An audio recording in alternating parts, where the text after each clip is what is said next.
પૂર્વ ધારાસભ્ય અને આદિવાસી નેતા છોટુ વસાવાના પુત્ર મહેશ વસાવા ચૈતર વસાવાના જેલવાસને લઈને મેદાને આવ્યા છે અને તેમણે આકરી ભાષામાં વાત કરી છે।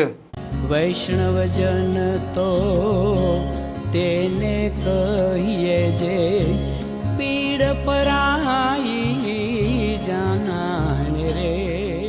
નમસ્કાર, આપ જોઈ રહ્યા છો નવજીવન ન્યૂઝ અને હું છું આપણી સાથે તોફિક ગાંચી। ડેડિયાપાડાના પૂર્વ ધારાસભ્ય અને આદિવાસી નેતા તેવા છોટુ વસાવાના પુત્ર મહેશ વસાવા હવે ચૈતર વસાવાના જેલવાસ બાદ મેદાને આવ્યા છે અને ચૈતર વસાવાના જ ગુરુ છે મહેશ વસાવાને જે પ્રકારે ચૈતર વસાવા સહિત 9 લોકો છે તે અત્યારે 7 વર્ષની સજા ભોગવવા માટે વડોદરાની સેન્ટ્રલ જેલમાં ગયા છે। ત્યાર પછી નર્મદાનું રાજકારણ છે તે પણ પેચીદું બન્યું છે। ભાજપના નેતા છે તે હાલ કે આ મામલે બોલવા તૈયાર નથી, પરંતુ ચૈતર વસાવાના જેલવાસ બાદ હવે આદિવાસી લોકો છે તેમાં ક્યાંક ને ક્યાંક રોષ પણ દેખાઈ રહ્યો છે અને હવે પૂર્વ ધારાસભ્ય મહેશ વસાવાએ પણ ચૈતર વસાવાને સમર્થન આપ્યું છે। જો ચૈતરભાઈ બી અમારી સાથે જ હતા।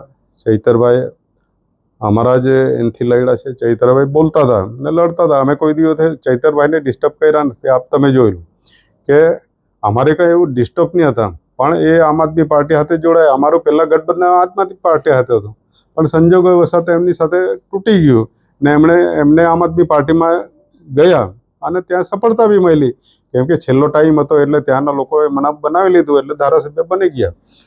પણ એમણે જે લડત ચલાવી એમાં કંઈ વાંધો નથી, એ લડતા અમે કોઈ દિવસે એમની માટે અવરોધ પણ નથી કર્યો।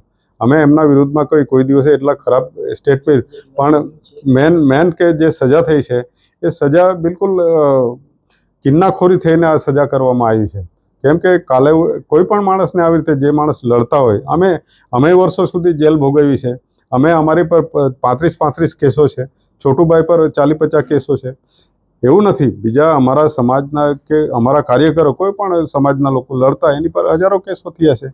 હવે આ એક સામાન્ય કેસ, હવે એની અંદર કેવી રીતે પુરાવા મળ્યા છે શું છે કંઈ એટલું છે નથી। ફાયરિંગો તો બધા બહુ થાય છે ને, બીજે બી ફાયરિંગો થયા છે, પણ આખી આ કડી આ લોકોની મેલી મુરાદ થઈ અને આ લડતને ડામવા માટે જે ટ્રાઇબલો માટે લડે। અમે તો હંમેશા છોટુભાઈને કે હંમેશા લોકો માટે સંઘર્ષ કોઈ બી માણસ કરતો હોય, લોકોના જો અધિકારો મળતા હોય તો કોઈ પણ માણસ લડતો હોય એને અમે સપોર્ટ કરીએ છીએ।